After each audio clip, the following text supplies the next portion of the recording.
Mike's Daily Podcast. So how come I couldn't record on any on my recording track? It was because Mike's Daily Podcast. It was that if you've deselected any available input from tracks you are trying to record on, this was saved as part of the session file, so vary from session to session. I am from Jamaica, and if you like Big Mountain, then you like Peter Frampton.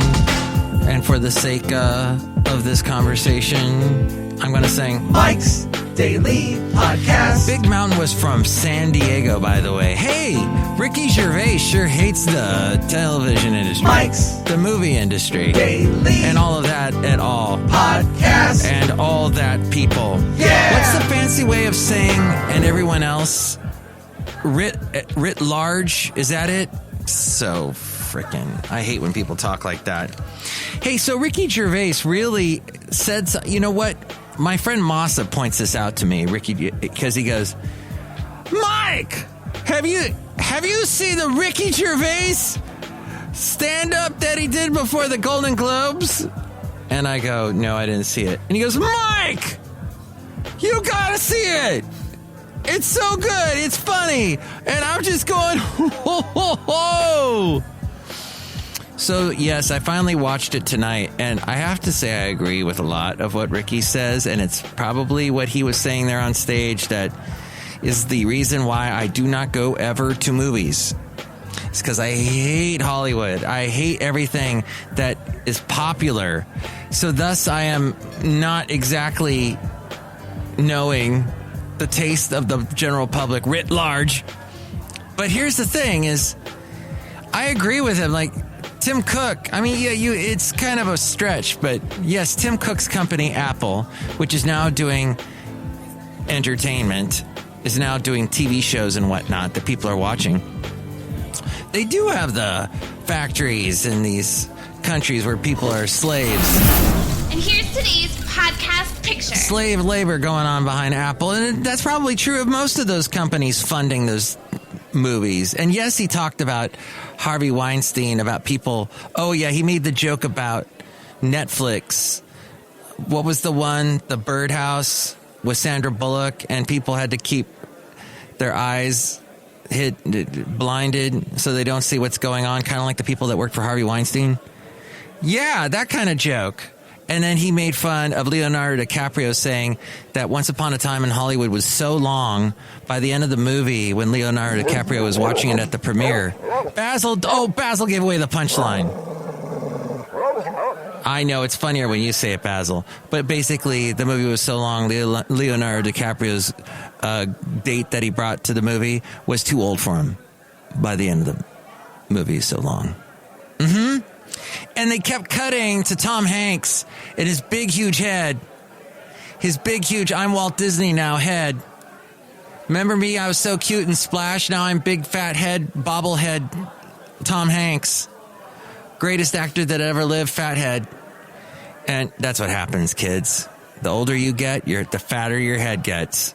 It's just life. You get a fat head. Fat head! But here's what I would like to say. I also watched, just sort of was meandering through the YouTube today, owned by Google, who knows what they're doing to your private information right now. My lovely lady friend just got a Google Chromebook, and it's fantastic and useful in every possible way, except it's harvesting her data and making money off of her. She got a great deal on it, though. She's using it as a tool for her work. She's laughing all the way to the bank, but Google is too. So I guess it's a win-win. Welcome to America. Everyone's making money off of everybody, or that's how the premise goes. So back to SCTV, a very funny comedy show. And Catherine O'Hara, all these big stars came from it. John Candy, Martin Short, Rick Moranis, Eugene O'Levy. And Catherine O'Hara, who was in Home Alone, and she made a very interesting observation. She said, oh, no, wait, it was the other one. Dang it. And I always forget her name, but she was in My Big Fat Greek Wedding.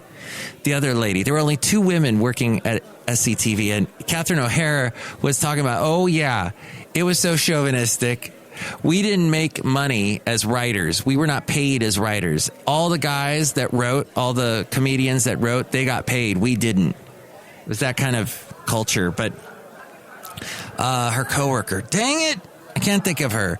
The Bebopsy, that lady from My Big Fat Greek Wedding, she said,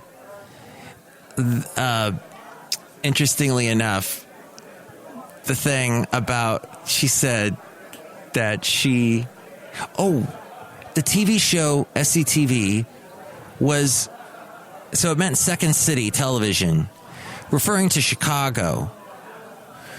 But it then got really popular in Canada. NBC was going to cancel it. And then it got big in Canada. Said, we'll buy the whole crew. We'll pay you guys. You can keep making the show. So everybody went up to Canada, and that's where you got all these Canadian comedians. That's fun to say. Martin Short, Rick Moranis, all came from that. And she said something really profound, and it'll come to me in just a moment. But yes.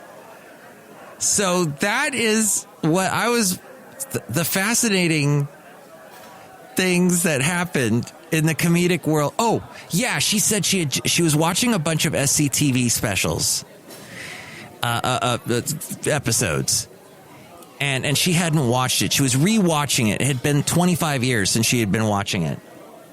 And she goes, you know what I noticed? We were so different from Saturday Night Live because on Saturday Night Live, they did it in front of a live audience and people would wait for the laugh. We never waited for the laugh because we didn't do it in front of a live audience. We did it in front of a crew. And the crew had to be quiet because if anyone laughed, it'd get picked up on the microphone, which is actually kind of stupid because SCTV used a horrible laugh track. But that was the big thing to do. SCTV was popular in the late 70s, early 80s, and that's what they did. Now, Bob and Doug McKenzie came from SCTV. Rick Moranis, who got popular with Honey, I Shrunk the Kids, came from that. John Candy, who was in a zillion movies before his untimely passing. So, to sum up, Harold Ramis came from that. If you ever watched Groundhog's Day, that's Harold Ramis, or Ghostbusters, he was in that, and Meatballs, Stripes, which I just finally watched. I was like, oh, look at all these SCTV people in Stripes. Well, there you go. That's the reason Harold Ramis was part of it. As was, of course, the amazing Bill Murray. I am boring the heck out of you today. I can just sense it. The other thing I watched was Princess Leia. You know, she's in the latest Star Wars movie. As we go outside a cafe anyway, we were bringing Mike's Daily Podcast somewhere in Podcaster Valleyton. The thing about what Ricky Gervais was saying and just skewering the entertainment industry, I despise the whole what Star Wars has become and how you've got Carrie Fisher. First, they took Peter Cushing and turned him into this robotic robot man. You know, just let the people who have passed on, leave them be. Don't take their images and rehash it in some horrible computer generated. And everybody I bring that up to that saw Rogue One, they defend it. Oh, well, they did a good job. They gave it a try. No, they shouldn't have tried it. It was bad. Everyone agrees now it was bad. And now with Princess Leia, so J.J. Abrams said, we're not going to do it with Princess Leia. Since Carrie Fisher passed away, we're going to instead take footage of her from movies she has been in that we've done with her and footage that we do have of her, and we'll weave it into the movie somehow. And so whatever, you can call that clever. They did a lot of effects to try and make it work, but overall you're seeing what I haven't seen the finished product, so I don't know. But that's just so Hollywood. Is we can't take something that's brand new and we got to rehash the old thing. And Ricky Gervais made a comment about how they're trying to make Sophie's Choice 2 now. That's how bad it's gotten. And that joke way back in the Airplane movie when they said there was a movie poster for Rocky 27 or something. That happened because they finally stopped making Rocky numbered movies and went on to Creed. But it was still Rocky. Because there's the market for it. Because there's money being made. And that's all. In the end, doesn't matter what I say. But it's just the money's being made, so it'll continue. And that's whatever. But you know what? I can make fun of it. I can criticize it. And then I feel better. And sometimes you just got to do that to feel better. Because you need to spout your negativity and somehow turn it into creativity, because that's what will make this world better. Let's get away from the negative and the ball of negativity, as I talked about last show, and get into the creative realm. And then Masa says to me, because he mentioned 48 Hours, and he goes, you know that movie, right? And I go, yeah. He goes, did you see it? Why people got to ask me, did I see it? Can we just assume everyone's seen 48 Hours at this point? It's been around so long. Even if you didn't ever go to a movie theater to see it or actually rent it on video, it's being replayed on TV somewhere right now. So we've all seen it. And I go, yeah, okay. He goes, Mike, did you not see 48 Hours? How can you do a podcast where you talk about culture and not see 48 Hours? By the way, Michael McDonald did a song that I loved so much called No Looking Back Now. It was from his second full-length solo album after leaving the Booty Brothers. I mean, the Doogie Brothers. No, not the Doogie Howser Brothers. The Doobie Brothers. Thank you. From not too far away from me, San Jose. And so he did this song, No Looking Back Now. One of my favorite songs. Was not a big hit from him. Everyone knows Keep Forgetting, Not in Love Anymore, or Ya Won't Be There. That was with James Ingram. Look that one up. That was a hit. So he did No Looking Back Now. And in the beginning of the video, there's a very young Diane Kruger of Yes, Inglourious Bastards and National Treasure. And she's talking to the camera about, and he ran away and I never saw him again. And in the video, it's all these people running in slow motion. They're not running in slow motion, but the camera's captured them in slow motion. And there's Michael McDonald, a lot less grayer, playing the keyboard, a synthesizer on top of his piano, his grand piano, and singing this song. And it's got this kind of a driving beat, and you're running. And in that era, when I was a kid, I loved driving beat type songs. I was like, oh yeah, makes me want to run. And then I ran a lot, and then now my feet and my knees hate me. But I still try and walk.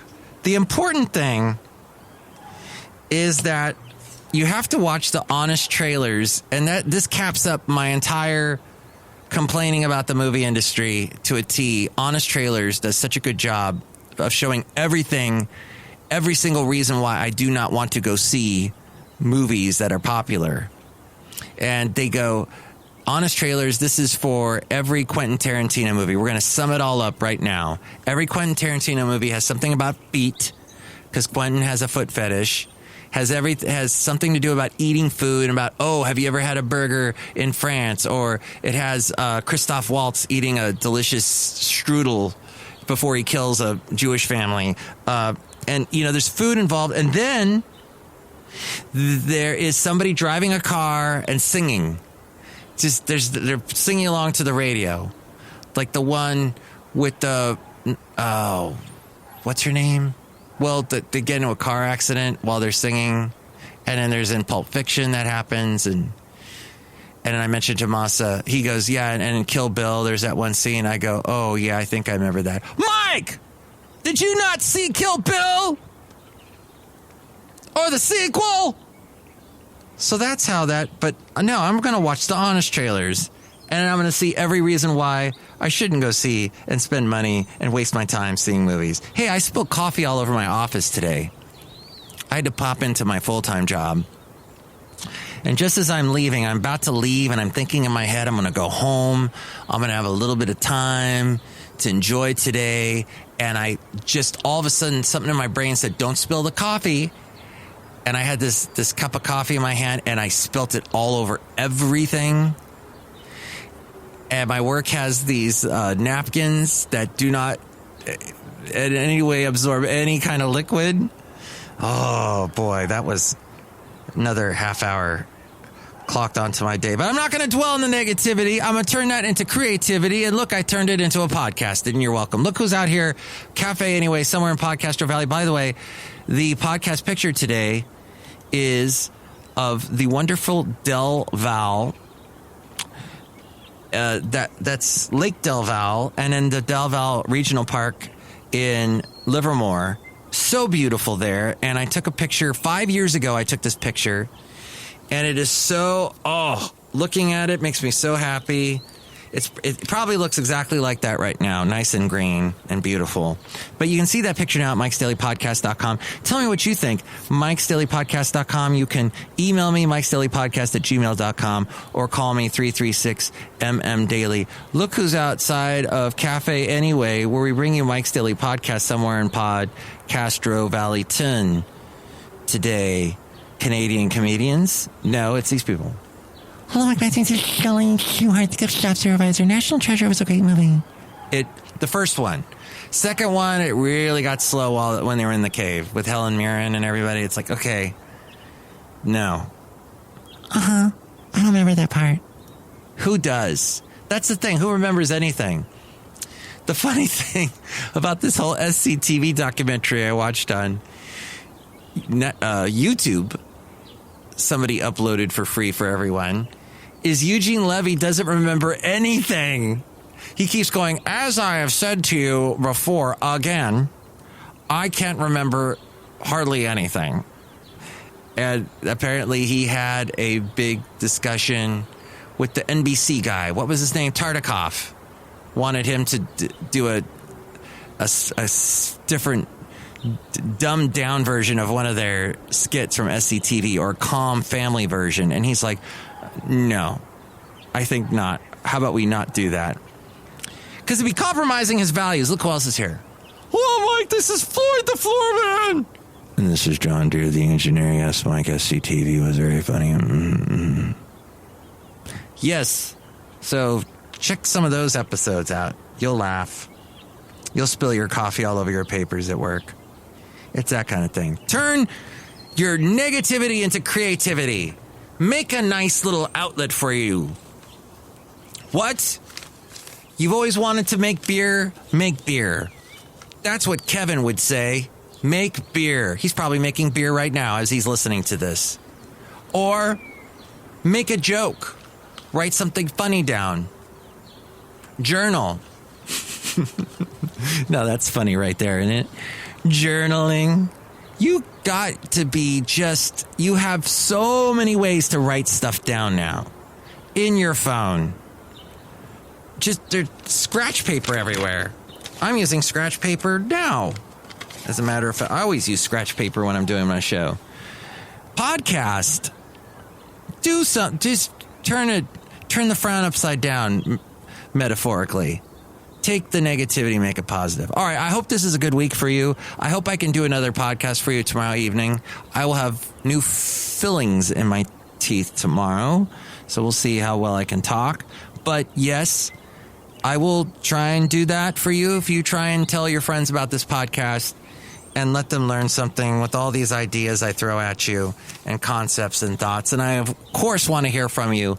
336-MM-DAILY. That's 3 + 3 = 6. MM as in Mike Matthews, Daily as in what this podcast is. Take it away, Ariel. Oh, and that was episode 1969. 1969 was the summer of 69. Yeah, me and some boys from school got a band and we tried real hard. We were in Canada with the comedian Canadians. We couldn't get far, except this song is still getting played all the time. And that's forever. Ah, yes. That's why I say we do this show daily. We'll try and do one again tomorrow. Thanks. Mike's Daily Podcast is written and produced and performed by Mike Matthews. His podcast is super easy to find. Download or listen to his show and read his blog at MikesDailyPodcast.com. Email Mike now at MikesDailyPodcast@gmail.com. See you tomorrow. Bye.